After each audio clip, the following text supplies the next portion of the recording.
అయోధ్యలో రామమందిరం నిర్మాణం కోసం ఎన్నో ఏళ్లుగా ఎదురుచూస్తున్న భక్తుల కల మరికొద్ది రోజుల్లో నెరవేరనుంది. రామమందిరం ఈ నెల 22వ తేదీన ప్రతిష్టాత్మకంగా ప్రారంభం కానుంది.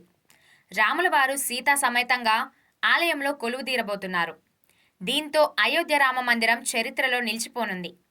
ఈ ఆలయం గురించి భవిష్యత్ తరాలు గొప్పగా చెప్పుకుంటాయి. అయితే అలాంటి ఆలయాన్ని సిమెంట్, ఇనుము వాడకుండా నిర్మించారంటే నమ్ముతారా? నిజమే. అయోధ్య రామాలయ నిర్మాణంలో సిమెంట్, ఇనుము అస్సలు వాడలేదు. ఈ ఆలయం కోసం ప్రత్యేకమైన రాళ్లను వాడారు. దీనికోసం ఉపయోగించిన రాళ్లల్లో ఒక గాడిని తయారు చేసి ఆ గాడిలో ఇంకో రాయి ఇమిడేలా అమర్చారు.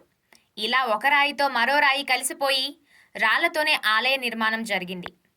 ఆలయంలోని ప్రధాన భాగాన్ని రాజస్థాన్లోని భరత్పూర్ నుంచి తెచ్చిన గులాబీ రాయితో నిర్మించారు.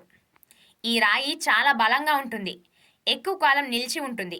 ఆలయ పునాదిలో కూడా స్టీల్, ఐరన్, సిమెంట్ వాడలేదు. నిజానికి ఆలయం నిర్మించిన ప్రదేశం పునాదులు నిర్మించేందుకు అంత అనువైనది కాదు. అయినప్పటికీ ప్రత్యేక పద్ధతిలో పునాది నిర్మించారు. ఇందుకోసం 14 మీటర్ల లోతు తవ్వారు. రోల్డ్ కాంపాక్ట్ కాంక్రీట్ అనే ప్రత్యేక కాంక్రీట్ మిశ్రమాన్ని 56 పొరలతో నింపారు. తర్వాత ఈ కాంక్రీట్ రాయిగా మారుతుంది.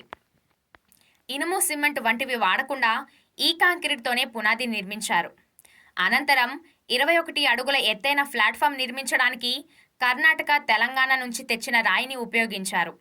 మందిరాన్ని నాగర్ సాంప్రదాయం ప్రకారం నిర్మించాలనుకోవడం వల్లే ఎలాంటి ఇనుము, సిమెంట్ వాడలేదని శ్రీరామ జన్మభూమి తీర్థక్షేత్ర ట్రస్ట్ సభ్యులు తెలిపారు.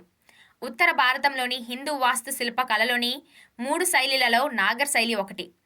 ప్రతిష్టాత్మక కోనార్క్ దేవాలయం, ఖజురహో, సోమనాథ్ ఆలయాన్ని ఇదే పద్ధతిలో నిర్మించారు.